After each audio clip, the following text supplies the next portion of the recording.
just looking at it, I would say it's FREWAKA, but I know I've got that completely wrong. Can you please tell me the correct enunciation in Irish, please? The thing is that you haven't really got it completely wrong because the Okay. title is spelled sort of phonetically. That was kind of the compromise we came to because the actual spelling would really trip you up. The actual spelling of that word is FREAMHACHA, and Yeah. it's Frewaka or Frewaka. So Frewaka, which I think is what you said, is acceptable. It's acceptable. I'll take that. Look, I know you're being nice to me, so thank you. I appreciate that. Uh, was there discussion on changing the title? Obviously, there was. You didn't want to go with the original, name. Well, so the word in so Frewaka in Irish mean well, the literal translation into English would be roots, but Yeah. that word to me just is it's just not as good. It's not as good. It doesn't have it's not exactly the same. It doesn't have Frewaka is more like thick, gnarly roots that are really stuck in the ground and you can't plant anything and you have to get your big spade and it's labor getting them up. That's what that word gives you, whereas roots Yeah. is just like a dandelion or something. So I didn't want to have just the literal translation, but obviously if we released it with the actual spelling, everyone would be like even more so, how the heck do I say this Mm, word? So the mm. phonetic spelling that one of the producers had been using, because he doesn't speak Irish either, he'd been using that to remind himself how to say it. That's Okay. what we went with in the end. Because it's funny you say roots because the one of your posters, one of the two posters has, and we're going to be talking spoilers in this, so anyone listening or watching, please see the movie first before listening or watching. But one of the posters has blood dripping from the eyes, which is something that happens at the end, but it's shaped like roots. So there's still that connection, obviously. Yeah. Yeah, because that's what the title means. Mm, So, and pretty much everybody asks me, what does it mean? And mm, then find out. So, but also it's there in the themes of the film, I think, the kind of yeah, inherited trauma, all that stuff. yeah. Yeah, no, was the decision made to do two posters? They're very important when it comes to movies, I think, artwork. Uh, was that something that you obviously worked with the producers on, or did you help design them? It was um it was about distribution really. So we have our distributors in Shudder are the distributors for basically the English speaking territories in the world. And then we have other distributors in other international territories like uh, Japan Yeah, and various European countries. So the posters are for the Shutter poster is the one with the bleeding eyes, and then the other yeah, poster is for everybody else essentially. Uh, okay. in the process of um, developing them, yes, I was included. Thank God. It would be a bit annoying otherwise. But Mhm. uh, Lou Benesh is the artist who created the image of the goat with all of the symbols and everything. So we had a lot of fun coming up. I just love that poster so much. Yes, Um, and I think Lou Benesh is a brilliant artist. And then the other one was Shudder have their like in-house team of people, so we worked with them as well. And again, that's a great process. And they're mm, very slick, like this is what they do day in day out. mm. And they also created the trailer, which some people will have seen. Yeah. Oh, the trailer's great. Everything about this movie is great, I think. I mean, we'll get to the Devil's Doorway, a movie you did previously, but that took 15 days to shoot, Yeah. I Uh, believe. What about yeah. this one? How much longer did you get on this one? I got 5 extra days. It was 20 days. Is that all? Wow. Yeah, it is actually crazy. We did a day of pickups, so Yeah. 21 days if you include that, but the primary shoot was 20 days. And it was like Vietnam or something. We were behind the scenes, like getting all the tracks down because there's a lot of really elegant camera stuff. Narian is so good. Yeah. He's such a genius, and there's this sense of slowness in the film, but Yeah. behind the scenes it was not. We were like bam, bam, bam, sweating like, whoa. Yeah, it was crazy. Oh, look, I love the false sense of security it kind of had because you had hints of like the town being distorted in some way or hiding something, but then it was okay, and then all of a sudden something else would happen. So it seemed slow as a viewer, but obviously behind the scenes you were just getting everything done real quick. Yeah, we were killing ourselves. Yeah, it was, we don't have uh, big stretches of like we've got a nice day today, for example, but in Ireland, it rains a lot. But that entire 20 days, it didn't rain once. It was the best summer we'd had in years. And we Yeah. were like sweltered. We're not built for that. I think one of the ADs fainted at one point and Oh. had to go to hospital. Yeah, just like overcome Oh, with oh the wow. sun on the day. And I mean, like, we're lightweights. It's Ireland. We're not used to it. We're not Well, Australia, like that. yeah, we'll get to that because I'd like to know what you if you've been here or what you think of Australian movies. But if one of your ADs like fainted, how do you like get them recuperated? Do you just give them some Guinness? Does that work? That probably would work 9 times out of 10, but I think in this instance, they took them to hospital just to be sure that she was okay. And Yeah, yeah, she was fine.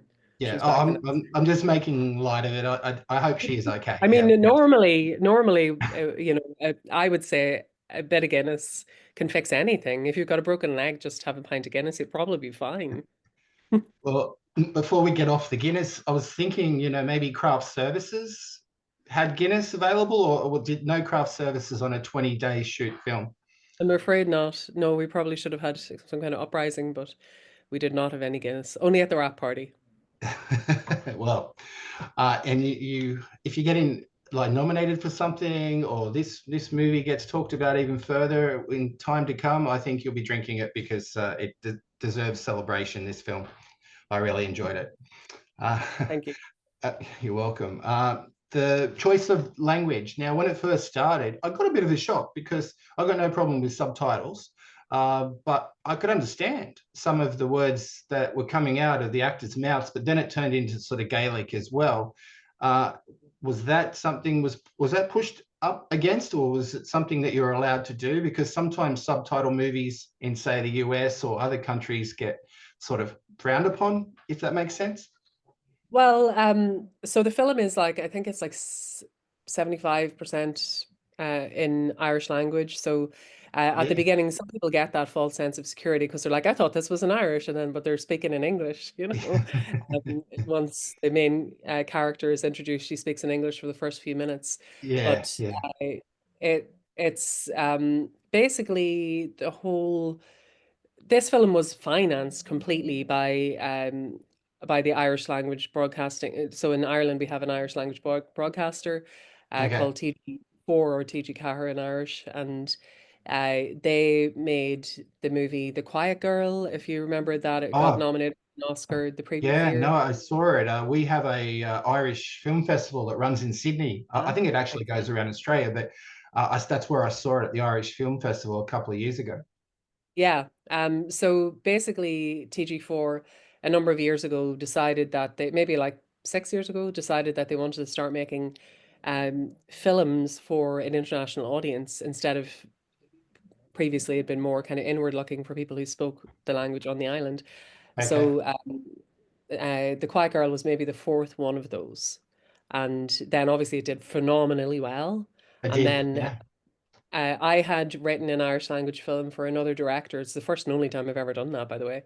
A director called Damien McCann Oh, number yeah. of years ago. And on the back of that, one of the producers said, Hey, Aisling, TG4 have this uh, fund where they make the Irish language films. Would you want to make a horror film in Irish? And I was like, I don't know. Like, I thought about it. I didn't instantly say yes because I didn't want to just be gimmicky. I didn't want to just be jumping on a train and saying, Yeah. "Oh, this is the first ever Irish language horror film," kind of thing. Um, I wanted it to have a reason to be in Irish. I didn't want to just take an English language script I have and translate it. So that's where it all came from. That it was always going to be that. So there wasn't any pushback because it wouldn't exist if it wasn't going to be in Irish. That came first. And Okay. actually, TG4, who are the sweetest, nicest people in the world, by the way. If you're ever going to work with producers and like studio executives, you couldn't get just nicer, more down to earth people, honestly. But anyway, they're very experienced with the language and culture and that whole element of it, but they hadn't got a lot of experience with horror. So they were like, Right. all of the notes were about like language and stuff like keeping, sort of cultural elements. Whereas the horror, they were like, I don't even like whatever. It's a very distinct because usually that's what you're being kind of pulled over the coals over in a Yeah. normal process. So it was Yeah. interesting. No, I'm really glad because I've got no problem with it, and I really want movies that are filmed in foreign countries with, in towns to be authentic as possible, Yeah. and it Well, works. like when originally we were talking about it, and I decided, yeah, actually, this is something, and I've got an idea and everything. And then we were talking to TG4 about it, and they weren't sure because they didn't have a lot of experience of horror. And I said, look, one thing, I'm a lifelong horror fan. And if you're talking about making films that get to an international audience, horror people are the people who do not care about subtitles. That's Very it. used to watching Italian films, Spanish films, Korean films, Japanese films. So it is the one market where you can be sure that they're not going to care. Most people, No. it's just accepted. So I think that's been the response. People do want, like, horror audiences are very loyal to the genre. They really want more stuff. They're always Yeah. looking for that new kick and getting something that feels a little bit alien Yeah. in the horror world, I, that like is oh, familiar. yeah, I cover everything, but horror, it's just a separate sort of fans that will accept anything and they will watch subtitles. I mean, we're probably of the same vintage, I guess, and a lot of the younger generation are just putting titles and text on the screen while they watch movies, whether they're in English or not. So it's something that I think a younger generation is actually used to, subtitles. Very much, yeah. Apparently, most people do watch Netflix with subtitles, even if Yeah, it's in English. Yeah, yeah. it's just how it is now. And now I can't do that. It distracts me. If it's in English, I'm watching it without subtitles. I don't know about you, but it distracts me I unless know it's a what you mean. foreign You find language. that you can't not read them, even though you know what's being said. Yeah. Yeah, yeah. And I mean, I don't want to veer off too far, but then there's the foreign movies that get dubbed into English, and that's even worse. I find it really difficult to watch their mouths move without the right words coming out. But Yeah. that's another thing. Yeah. There is a sort of a kind of a vibe to maybe like old Giallo films or something where they're Yeah. where they're dubbed, and it gives us this unearthly quality. But yeah, it's not the slickest thing. So the story of a caretaker, of a nurse, basically looking after a senior citizen, is linked into other values that turn up in the film and history.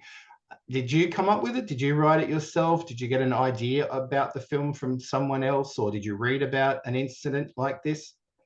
No, it was all from me. It was just yeah, it all came from me. I wrote it. And it was just basically thinking about like Ireland, Irishness, where we are now as a culture.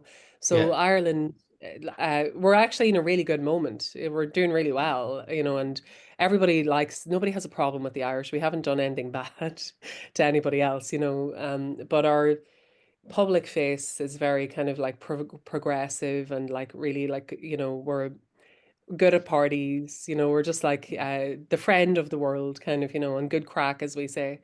yeah, But privately, the Irish have had generations and generations. I mean, you're going back like 700, 800 years of trauma upon trauma upon trauma. Just the really awful things have happened to us over and over and over again. And yeah, I think that is kind of is our private identity. And Irish people uh, will know that you don't really they don't really talk about things enough. There's a lot of cognitive dissonance, a lot of sweeping bad things under the rug and thinking that'll be yeah, fine. In the Irish language, for example, if you want to say I am sad, you say Tá brón orm, and that literally means sorrow is on me. So the emotion is an external thing. Or if you say I'm angry, Tá farag orm, anger is on me. It's like you can hunger down and close your eyes and the emotion will pass. You don't have to deal with anything internally. So I yeah, think that's where it came from, that feeling um, that we're not actually confronting any of our pain, and it's just creating more issues because there's a lot of substance abuse, self-harm, suicide rates very high, mental illness, so I think this is all coming from somewhere, and that's kind of what the film is about. Mm, mm. And it's a genre of horror, but it's kind of a subgenre of folk horror. Would you'd agree with that? I think, yeah, Yeah. yeah, Um, yeah, well, I think Ireland is yeah, uh, a very folksy, kind of rootsy place, and it's hard to most of the horrors that have come out of Ireland in recent years, and there've been some really good ones. And they all have some sort of folky element because mm, it's just the nature of horror in Ireland and our mm. mythology and stories and so on. Yeah. No, I've seen pretty much most of them. I think Caveat, Oddity, and others like that. I'm seeing it either on Shudder or film festivals. Can't remember the titles of some of the others, but it's an industry that's thriving. Has it changed over the years for you? From North, because the Northern Ireland has obviously settled down a lot to what it was, maybe 25, 30 odd years ago. Has that changed for the film industry too? Very much. So when I was a film student, I graduated in 2004. There wasn't any film industry in Northern Ireland. That's where I Yeah, was. yeah, And there wasn't really, not really to speak of. There was like some television happening but on a very yeah. small local level. And then over the years, I think actually, do you know what? Like, I think it was Game of Thrones could change everything. Really? Uh, Game of Thrones were shooting here from when they start, like 2009 or something, 2008. Yeah, around that. They were Yeah. shooting here in Northern Ireland, and that kicked off a whole ream of other American big studio productions getting shot here. And what that meant was that traditionally, people who wanted to work in film and just say they were DP, whatever, like my DP on The Devil's Doorway, Ryan Kernahan shot Kneecap, for example, which Oh yeah. was, made big noise last year. So Ryan would have had to go to London, he would have had to go to LA, but he stayed in Northern Ireland. So that meant that he was able to shoot my short in between working on these big American productions. And that happened on a bigger scale with everybody else too. So it just really revitalized, or didn't revitalize because there never had been an industry. Um, it kind of fertilized that those Yeah. grassroots, all these people who would come up and make films down the road, because historically it's a very poor country. Northern Ireland had the highest rates of child poverty in Europe in the 90s. So, we had a long road and making is expensive. It's wealthy countries have films, it's not an industry is a Oh difficult yeah. sport. So, but yeah, so it's changed. It couldn't be more different. Like, it's absolutely changed. I'm glad to hear that. Except, well, I've been talking about it on television and radio for the last week or so about movie tariffs, international movie tariffs selling Yeah. into the US. Has it made a lot of, I'd say it's made a lot of noise in your part of the world as well. Yes. I mean, Ireland is doing so well at the minute in the movie industry. I don't think anyone is really too worried about that. Yeah, We'll see how that all shapes out or what it even actually means, that's true. It's all Uh, potential. It's all only potential so far, but it's still a little bit of yeah, a worry that it even got brought up. I know it is, and it's a really weird time, but I Yeah. wasn't, I was in LA a few weeks ago, and Um, it's there is, something very wrong at the minute. It is struggling really badly. The Yeah. industry, just one thing after another with the pandemic and the strikes and the fires and so Yeah. yeah, it's a shame. Yeah, I've noticed that it's not exactly a ghost town, Hollywood, but it's getting there, and that I understand one side of it, but then it's going to also interfere with us, the Australian film industry, and everywhere else around the world too, I guess. We'll Yeah. see. Yeah. Well, we'll see. We'll see. Now, would you consider now the Devil's Doorway was found footage? Would you consider doing an alternate version of this current movie, maybe in found footage, or a prequel or something of some of your characters in this movie, maybe as an additional thing? Because it must be a lot of good background character stuff you could write for some of these people in this movie. Um, I don't think I would do it in found footage because I think that found footage is its own universe, you know? It's like Mm, the universe of this film is narrative, fiction, more traditional film, and I think it yeah, would be okay. to do it like that. But that is, I do have the mother character who dies at the beginning. I've Yeah. got a whole thing about her. Like she's actually a really interesting character, so I wouldn't be against exploring her at some point, but I don't think I would do it in found footage. Okay. Oh, I just like The Devil's Doorway so much, and I like found footage as a genre. I thought I'd throw that question out I there. like found footage too as a genre, and it does get really maligned, but when it's good, it can be really effective. The Yeah. problem is that there's a lot of it that isn't good because it's cheap to make. But I Yeah. wouldn't be against doing found footage again in the future, but I just wouldn't do the world of FREWAKA in found footage. Yeah. I also want to know all about the town, like previously, what happened there and how it turned into how it was, and even those women that work in the shop, and that man that just sits there in the shop.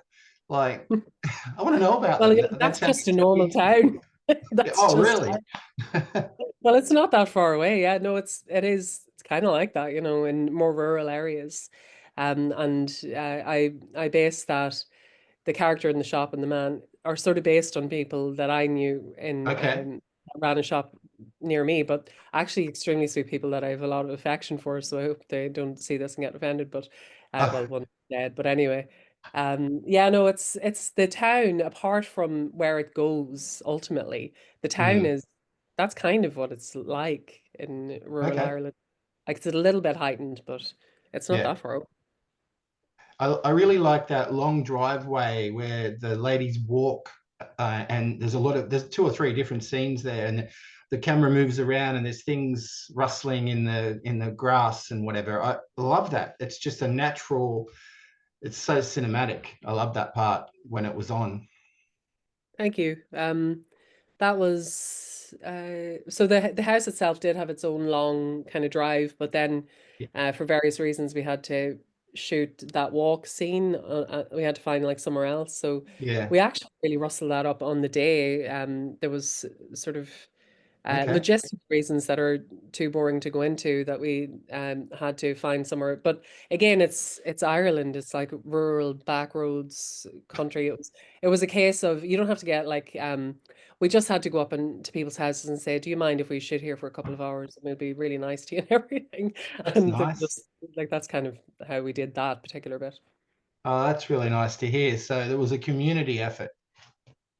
Yeah, yeah. Well, thankfully they were cool about it and they let us use Mm. their bathrooms and stuff. God bless them.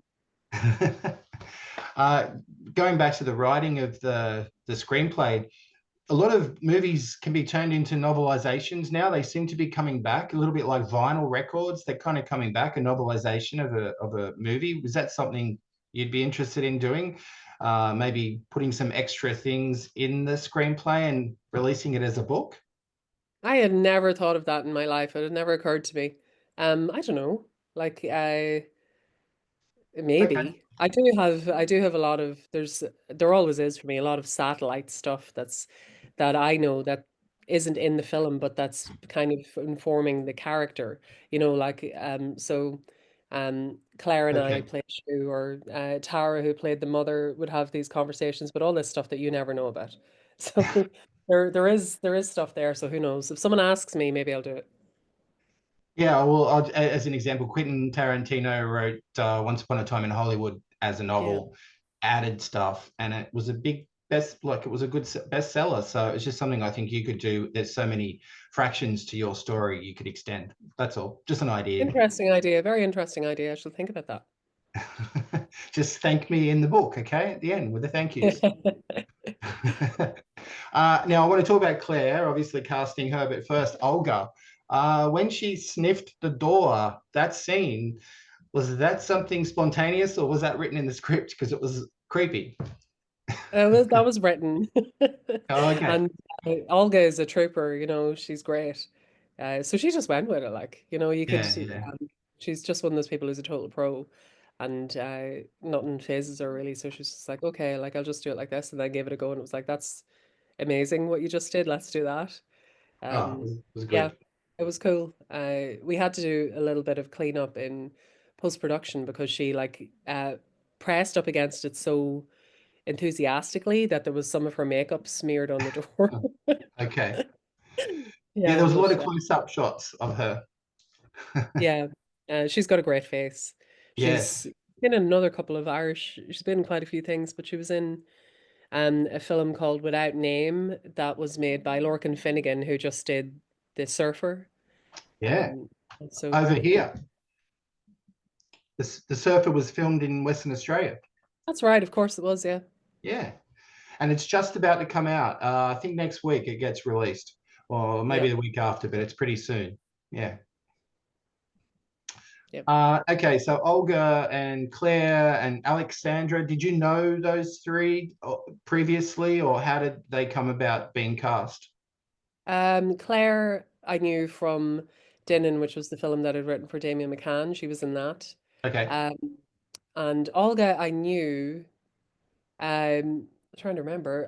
I had never worked with Olga before, but I knew her because her partner is a producer, and we'd been at some the same events and stuff, I think. Yeah.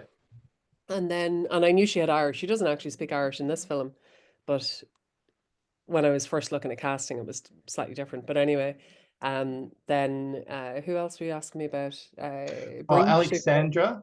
Well, Alexandra, that was so that character had been written as just as an immigrant. She could have been from anywhere. Most of Mm, the immigrants in Ireland are Brazilian, I believe, but mm, she could have been from, anywhere. It was a casting thing.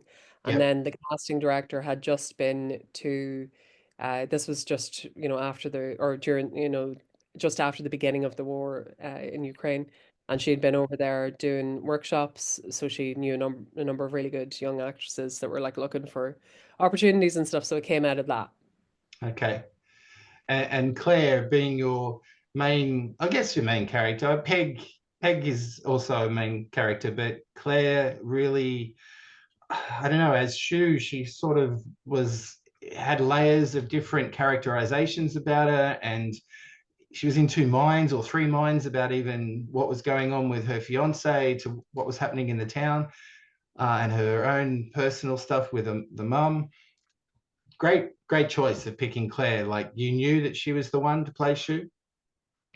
Yeah, that was a pretty early on decision, and it was quite straightforward. I think Maureen, who was the casting director, did get tapes from other people as well, just, whatever, but it was kind of always going to be Claire. So Yeah. yeah, and nobody else could play that role as well as Claire did. No, I think she's great.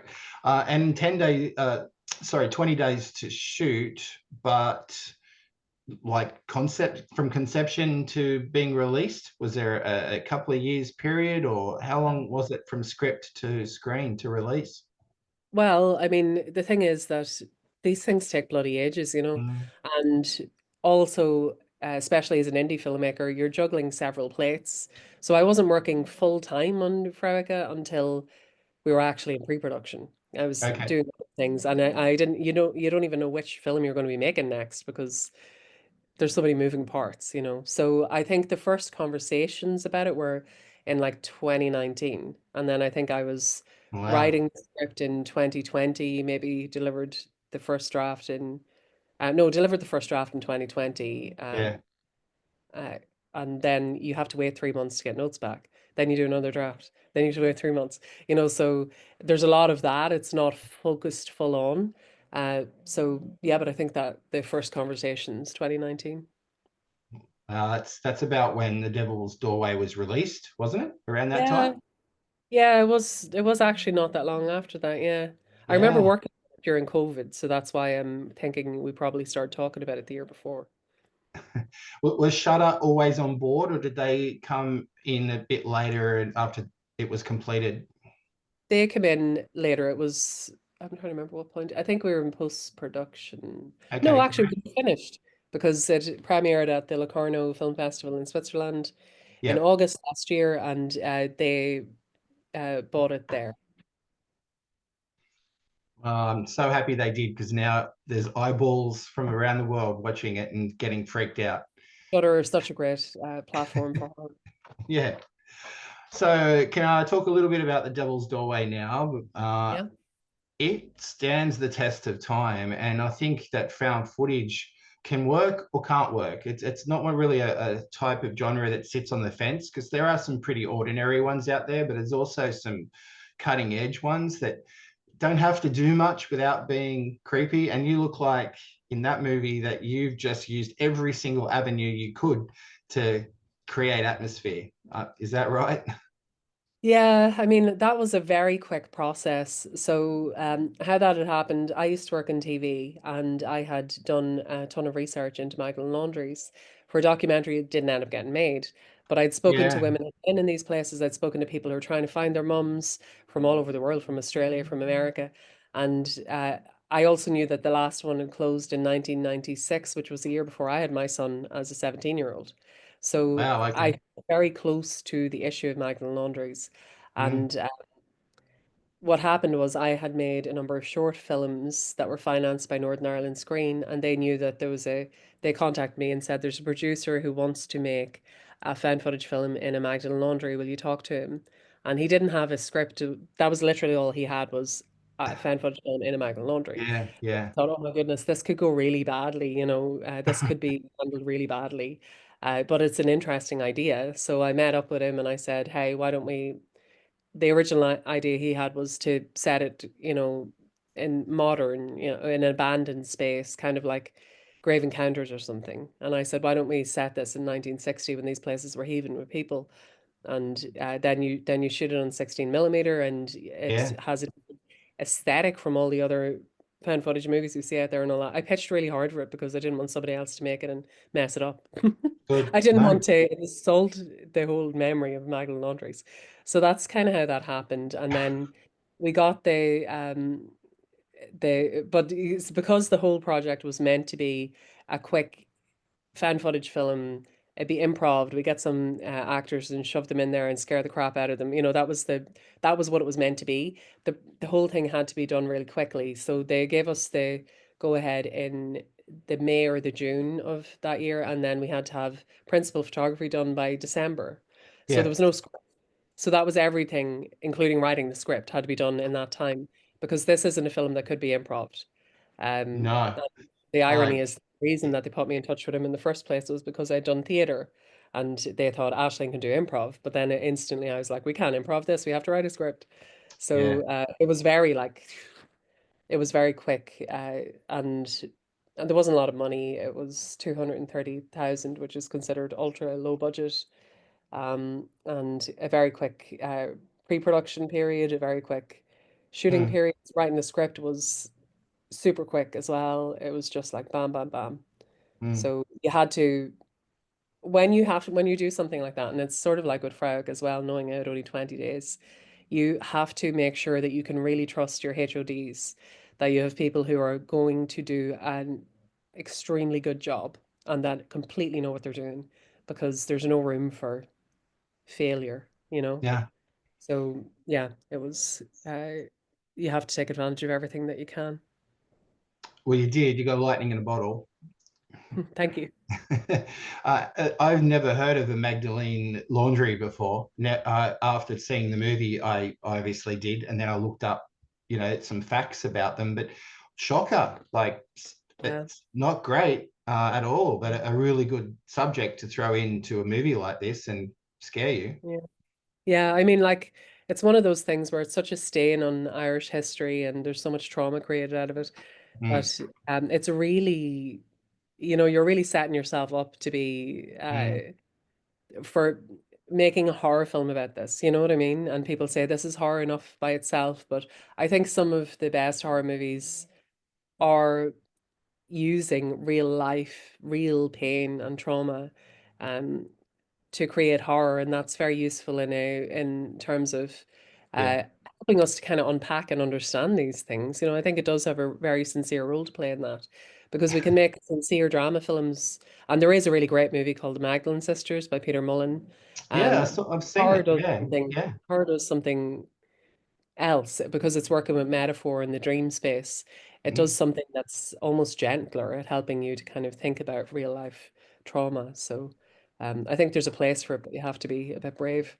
Yeah, no, it's been a long time, but that got a theatrical release in Australia. I saw it at the cinema, probably an art Right. house cinema about 20 plus years ago, whenever it got released. I think it was like early 2000s, maybe something like that. But Yes, I think it was like 2000, yeah, yeah, 2001 maybe. And actually, yeah, funny thing, one of those actresses is in FREWAKA. Did you notice that? no. Oh, okay. No, I didn't. I haven't seen that movie since then. So it's been Yeah, 20 plus years. Dorothy Duffy, who was one of the main girls in Magdalene Sisters, is the blonde woman, Maeve, that she walks with on the road. Oh, That's her, Dorothy. her friend is the one that was in the window that looked down. Yeah, yeah, yeah, yeah. Yeah. Dorothy, a friend of mine, who I roped in because I knew she had Irish. She was in Magdalene Sisters. Oh, does she still act? I mean, She it does. was Yeah, she's been in a bunch of wow. movies, and yeah, so she does. Yeah, not as much. Um, She has kids now, but well, you can tell her I saw it in a little art house cinema in Australia, and I was impressed by it back then. And yeah, I'm really glad there's this connection with the devil, with your new movie. But Lauren right. Coe, what about her? She hasn't acted again very much. Was she someone else for the Devil's Doorway that you just got in? Because I was looking her up, and she hasn't done much since. Yeah. So Lauren was. I had a different actress lined up for that role, and then a similar thing happened with Freyok actually in Cast and Breach. But I had another actress lined up, and then there was like some scheduling thing. Yeah. Um, so I had to get someone else really quick. And I remember actually auditioning people in our first week of filming. I remember we only had like 2 weeks, auditioning people late at night after we'd finished shooting. Yeah. So we'd have a full day of shooting, and then a young actress would come down, and I would audition her on the set after we'd wrapped for the day. That happened a couple of times. That's where I met Laura. And yeah, it was kind of a scramble, but she was a real find.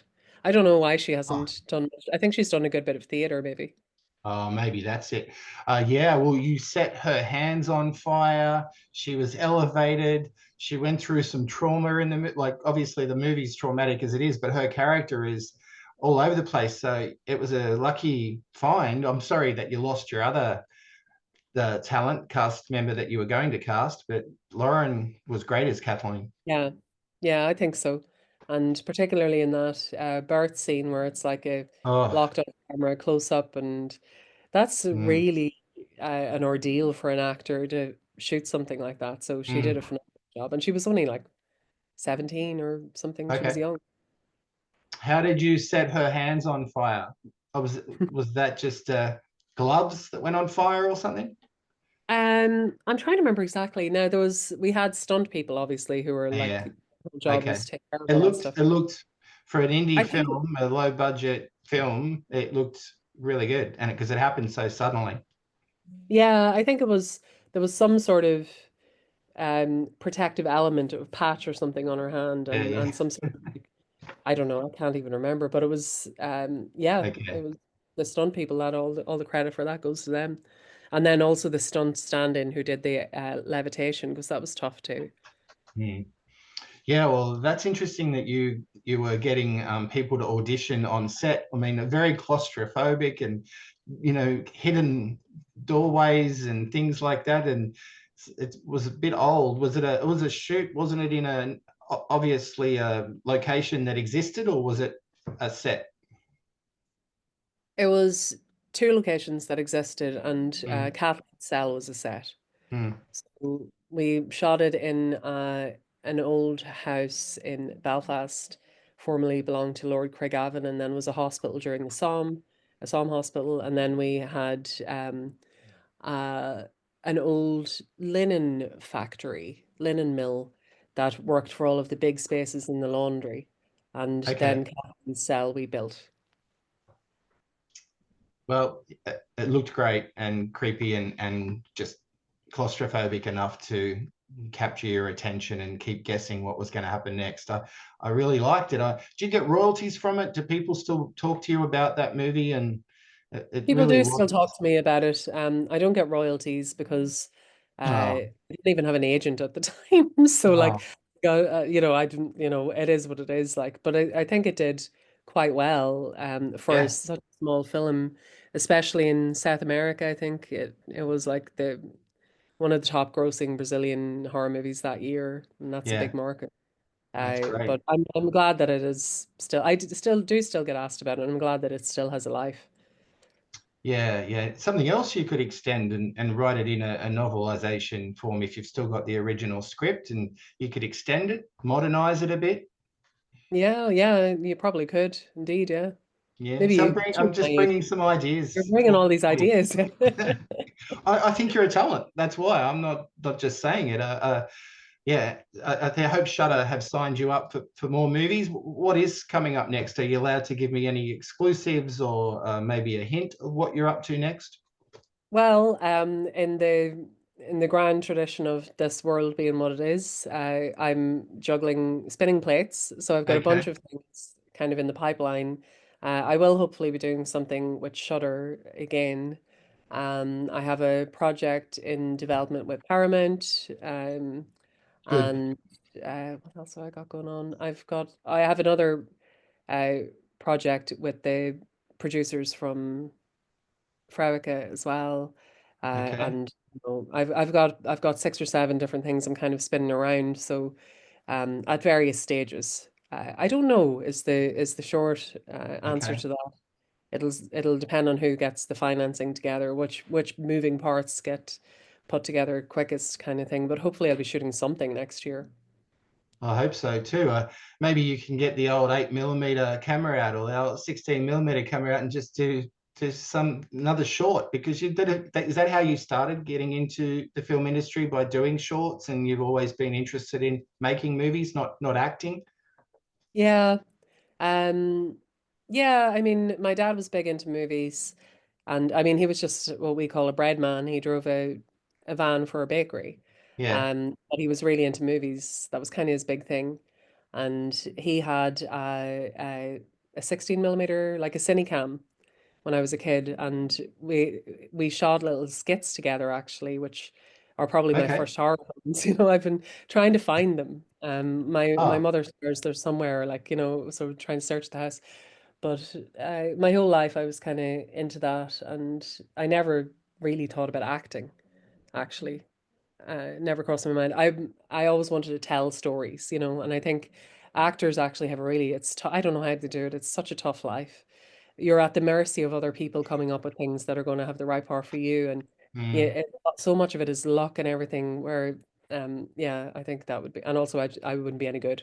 I don't think I'd be a good actor at all. So yeah, Well, I made shorts. have I you, studied film. I made shorts. okay. I theater, all that stuff. Did you design the masks in FREWAKA?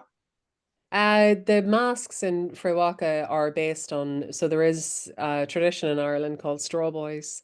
There's still a group called the Armagh Rhymers that work to this day. That go to like events and stuff, and it's a Yeah. very traditional, very old thing. So Straw Boys Yeah. would turn up, weddings like they do in the film and create havoc and wear those big Yeah. masks. So the masks were actually made by a maker who makes these masks, a traditional maker, so they're a real thing. In That's not kind of dying out, but it's one of those things that's on like being preserved or people are interested in again. So Yeah. the Armagh Rhymers get around a lot, but yeah, they're a real thing. Well, I think this Halloween coming up in 2025, you'll see them everywhere. People will be cosplaying them. I have one of them actually. I don't have it here, but one of them was saved for me, so I'm very happy about Oh, that. I'll be wearing it on oh. Halloween. That's good. All right. So Australian movies, do you know much about our film industry? Do you like any Australian movies that come to mind, or have you ever visited Down Under? I have never been there actually. Okay. I have a cousin who lives in Australia, Yeah. who is Australian born and bred, but his uncle is Irish, his father is Irish. He's my uncle. Um, I've never been there. I've always wanted to go there. It looks really beautiful. My manager is actually Australian, Okay. from Melbourne, I think. Okay. And I do I'm trying to think of Australian movies now. One instantly is coming to mind, which is called Wake and Fright. You know this Yes, movie? from 1976 or around that time, I think, from memory. Yeah. Yeah. I was thinking about that recently because I was asked to put together a list of my favorite folk horror films, and that almost made it onto the list. It's like it's tangentially related in certain ways. I think they kind of visiting this sort of isolated community who are weird and unsettling. You know, Yeah, it has some of those vibes. It's a very unsettling movie. yeah, Um, yeah.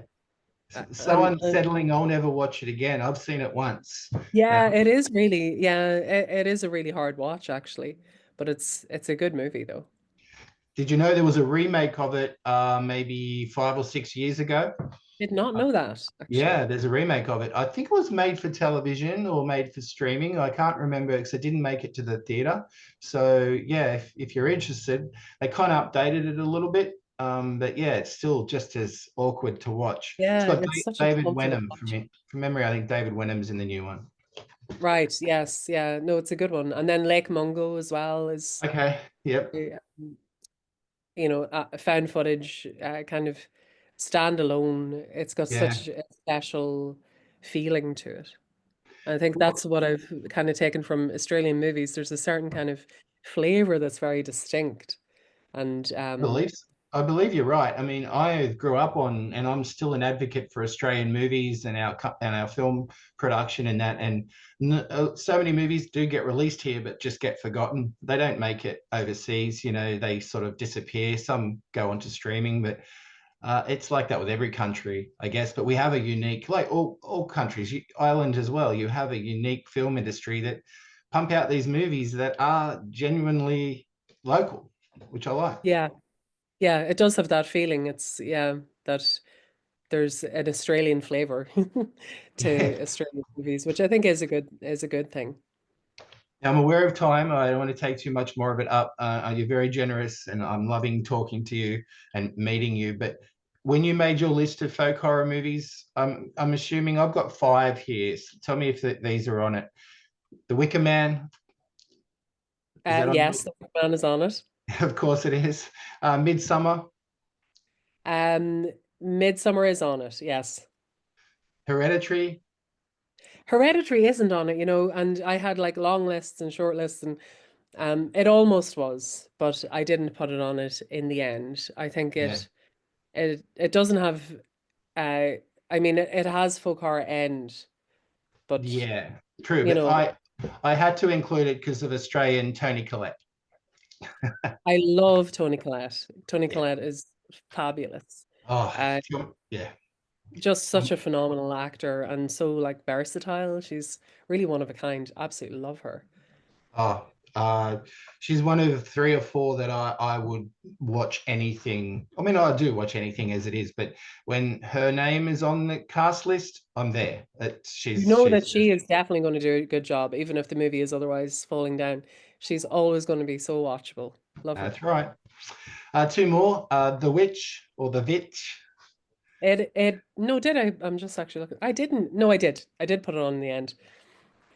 That's Yeah. good.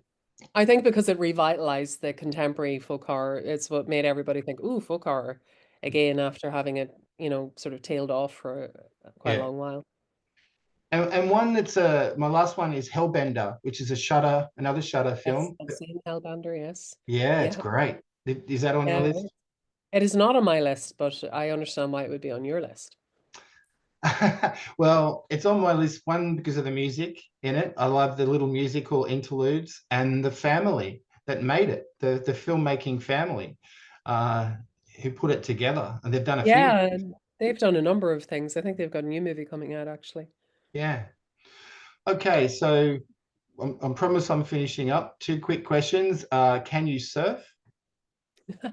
Um, I really wish I could. And actually, we've got pretty decent surfing in Northern Ireland, but I'm afraid that I can't. But I love the water. I Yeah, love, being in the water. I love swimming. I'm a good swimmer, but I yeah. just never. Do you know what? I say I can't surf. I've actually never even tried. I've Okay. never had the opportunity. So maybe I have some latent surfing skills that I don't know about. I'm a good Uh, swimmer. I don't know. well, that's a pretty good That'll start, being help. a good That'll good help because I swimmer. might end up in the water a lot. Yeah. I've been surfing my whole life, and it's just a question I like to ask. everyone I interview if they could surf. So thank you for answering that. I know it's a bit offbeat. And finally, what do you do outside of your filmmaking, writing, directing career? How do you like relax? Do you just watch more movies? Do you read? Do you work, like cook? What do you do? I first of all, I don't really have a lot of time outside of that, but that's okay with me. I just spend most of my time, and luckily my husband is a writer as well, That's although good. he writes prose, so we just talk about stories all the time, pretty much. But I have dogs. I love to walk my dogs. Sometimes we take a camper van and we went all around Ireland, finding all the Sheila na gigs, which are sort of an ancient feature that you would get on very old castles of it's a very folk horror actually, of a naked woman, an elderly woman, holding her vagina open and grinning. It's called a shield and a gig. They were kind of a protective element. We went around finding all these on the old castles, stuff like Yeah. that. So we do weird stuff like Okay. that. Go to like old dolmens and Neolithic sites and stuff. Mostly dog walking. I swim as well and read, and yeah, mostly So just you're very active, obviously, across the board. yeah, I think that's pretty fair. Yeah. Yeah. All right. Oh, I just want to thank you, and to definitely to finish it off, when people watch your movie, how do you want them to feel? I'll tell you how I felt, and that's just being uncomfortable and stretched out, watching it from a distance almost at times. But I turn the volume up too because the music is outstanding. Yeah. So yeah, everything's been pieced together wonderfully for a 20-day shoot. I want to applaud you, but how do you as a director want to make people feel when they watch it? I think with films in general, probably all kinds of art really, but horror movies are about kind of trying to communicate an inarticulable emotion. I think that's at the core of what they are. Mm, It's communicating something that you feel and then hoping that another human being will go, I felt that too, you know. I think mm, that's a very primal human thing. So for me, it's the stories that I was told as a child about Nishi, who are the kind of quote unquote bad guys in the movie, yeah, how much they wanted us to suffer, the punishment that they bring on us, and how scared that made me as a kid. Like that was frightening. That they really torture Irish people in the old stories. So it was that feeling of why do they hate us so much? What is their problem? But that uh, uneasiness of being of claustrophobia and that they're always watching. That's the thing. They're always there, yeah. listening to everything you say, and I guess that vibe. It's hard to articulate because it's kind of inarticulable. That's true. I mean, it also gives you that sense of dread because the fiance Aleksandra's character, she's is it Mila? I can't remember her name. Yeah, Uh, Hila, yeah. yeah, that's what I thought. She's pregnant, so you're also thinking, oh no, don't tell me something's going to happen to her or the baby as well. Like, yeah, you've got factions of your brain thinking all different things watching this movie, which means you've succeeded, and Shudder will be very happy with that. Yeah. Well, I hope so. And thank you so much. I really appreciate that.